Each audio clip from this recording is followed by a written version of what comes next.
अस्सलाम वालेकुम everyone. I hope so आप सब लोग बिल्कुल ठीक ठाक होंगे, खैरियत से होंगे।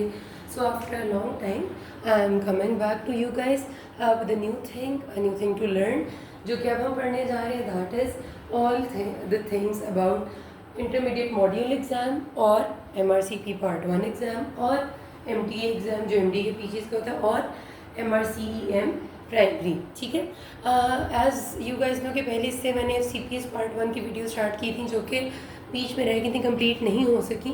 अभी मैं वो भी बीच में ऑन एंड ऑफ साथ साथ पूरी कोशिश करूँगी डालने की, कि मैं वो साथ अपलोड कर दिया करूँ। लेकिन मेरा जो प्राइमरी फोकस होगा वो इन सारी चीज़ों पे होगा।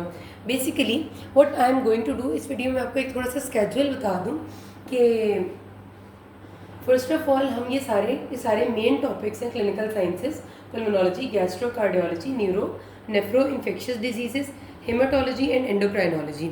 इन सारे टॉपिक्स पे मैं कुछ इस तरह से इस एग्ज़ाम को स्ट्रक्चर दिए, जिन लोगों ने कुछ ना कुछ पढ़ा होगा, बहुत सारे लोग हैं जो पहले से कुछ काफ़ी हद तक तैयारी कर चुके होंगे, कर रहे होंगे।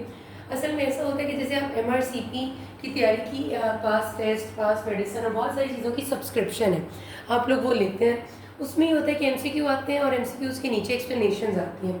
मेरा पढ़ाने का तरीका कुछ यूँ होगा कि जो MCQs IMM में या इनमें से किसी भी एग्ज़ाम में आते हैं, डेफिनेटली उनका थ्योरी का टॉपिक वही रहता है। फॉर एग्ज़ाम्पल, अगर हम बात करते हैं कि सिंपल हाइपरटेंशन की बात कर दें, तो हाइपरटेंशन का जो बेसिक एल्गोरिदम टू ट्रीट है वो एक ही है। उसका सवाल किसी भी तरह से आ सकता है। और ये तीनों जो एग्ज़ाम है, जो नाम ले रही हूँ, ये IMM है।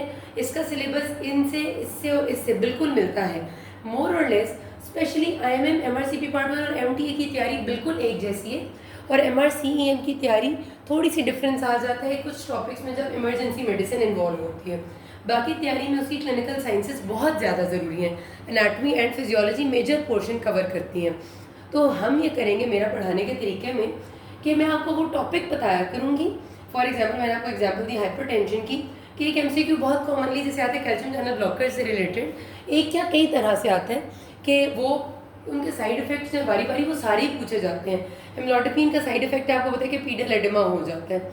ये साइड इफेक्ट, उसका दूसरा साइड इफेक्ट, 3 4 5 मुख्तलिफ तरीक़ों से घुमा के सिर्फ ये एक सवाल बनाते हैं। तो मैं आपको जब पूरा टॉपिक पढ़ाऊँगी, सपोज हाइपरटेंशन का टॉपिक में से जो चीज़ें आने वाली हैं, तो मैं उसमें आपको बताऊँगी कि भाई ये वाली चीज़ है जो इस तरह से सवाल में आई हुई है, जो आपके इन सारे एग्जाम्स में कवर हो जाएगी। जब आपको इस बात की सेंस होगी, फिर आप प्रैक्टिस करेंगे, तो यकीन जाने आपको वो चीज़ें इतनी आसान लगेंगी, वो सारे MCQs, कि आप को लगेगा कि सब कुछ तो मुझे आता है। बिकॉज एक सिंगल टॉपिक, एक और एग्जाम्पल लेती हूँ, क्लिनिकल साइंसेस का एक टॉपिक है, जिनने अभी तक कुछ भी पढ़ा है तो उनको पता होगा कि क्लिनिकल साइंसेस का एक टॉपिक तो नहीं, मतलब एक क्वेश्चन है जो ऑटोसोमल रिसेसिव डिजीजेस कौन सी हैं। ठीक है, मेन जो इनके लिए इंपॉर्टेंट है, वैसे तो बहुत ज़्यादा होंगी जो हमारे एग्जाम में इंपॉर्टेंट है। ऑटोसोमल डोमिनेंट कौन सी हैं, ये आप समझ लें तकरीबन 10 से 12 और कहीं 15 डिजीज़ का एक लिस्ट होती है। और इस लिस्ट के 15 डिजीज़ की जो लिस्ट है, डोमिनेंट की भी और रिसेसिव की भी, हर एक डिजीज़ पे सवाल आया हुआ है कहीं ना कहीं से। या वो डिजीज़ की एक्सप्लेनेशन, मतलब उसके सिम्टम्स की एक्सप्लेनेशन दे देते हैं और कहते हैं कि इस डिजीज़ का पैटर्न ऑफ इनहेरिटेंस क्या है, या वो डायरेक्ट डिजीज़ का नाम लेके पूछते हैं कि भाई इसका पैटर्न ऑफ इनहेरिटेंस क्या है, या वो ये कह के पूछते हैं कि ये फादर को थी, क्या ये बच्चे को हो सकती है या नहीं। जब तक आपको ये नहीं पता होगा, इस एक टॉपिक में से, मतलब ऑटोसोमल डोमिनेंट डिजीजेस के नाम के टॉपिक में से आपके 15 से 20 MCQs कवर हो जाते हैं, which is a very important thing. ठीक है, तो अगर आप इस बात को समझ लेंगे और आपको ये बात पता चल जाएगी, तो आपके लिए एक दफ़ा प्रैक्टिस की बात रह जाएगी और आप IMM MRCP पार्ट 1 MTA बिल्कुल आसानी से गुजार सकते हैं। ठीक है, सो वेलकम बैक मेरे लिए आप सब लोगों को। और बस अब मैं इंशाल्लाह स्टार्ट करूँगी।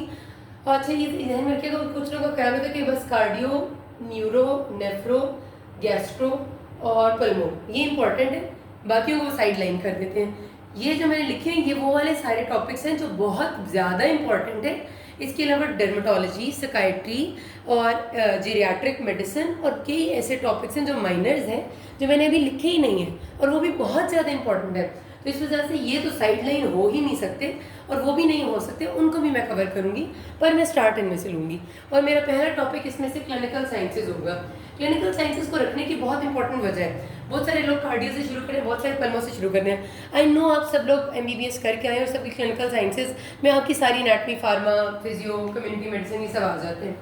अच्छा, आप सभी करके आए हैं, बट जब आपको ये चीज़ें ही रिवाइज नहीं हुई होंगी, आपको ऑटोसोमल डोमिनेंट, ऑटोसोमल रिसेसिव का, आपको वो जो बेसिक आपके टेस्ट्स हैं, जो काइस्केयर टेस्ट और वो सारे आपके इस एक तरफ वाले टेस्ट्स हैं उनका, फार्माकोकाइनेटिक्स और माइक्रोडायनेमिक्स का, इन चीज़ों का अंदाज़ा ही नहीं होगा, तो आप पल्मो गैस्ट्रो में उन चीज़ों को अप्लाई कर ही नहीं सकते। ठीक है, तो क्लिनिकल साइंसेज और क्लिनिकल साइंसेज का चंक तीनों चीज़ों में, इन चारों एग्जाम्स में सच्ची बहुत ही ज़्यादा है। मतलब आप कह लें MRCM प्राइमरी का वो 50% बना रहे हैं, MRCP पार्ट 1 में वो बहुत ज़्यादा इंपॉर्टेंस रख रहे हैं। तो जितनी इंपॉर्टेंस आप कार्डियो को देते हैं उतनी इसको देनी है, क्योंकि इसमें आप 4, 5, 6 टॉपिक्स कवर करेंगे और 4, 5, 6 सब्जेक्ट्स कवर करेंगे। ठीक है, सो ये बात मैं यहाँ पर ख़त्म कर रही हूँ। अब मैं स्टार्ट करूँ क्लिनिकल साइंसेज के टॉपिक से। किसी को कोई भी मसला होगा किसी भी टाइम पे you can ask me. Thank you.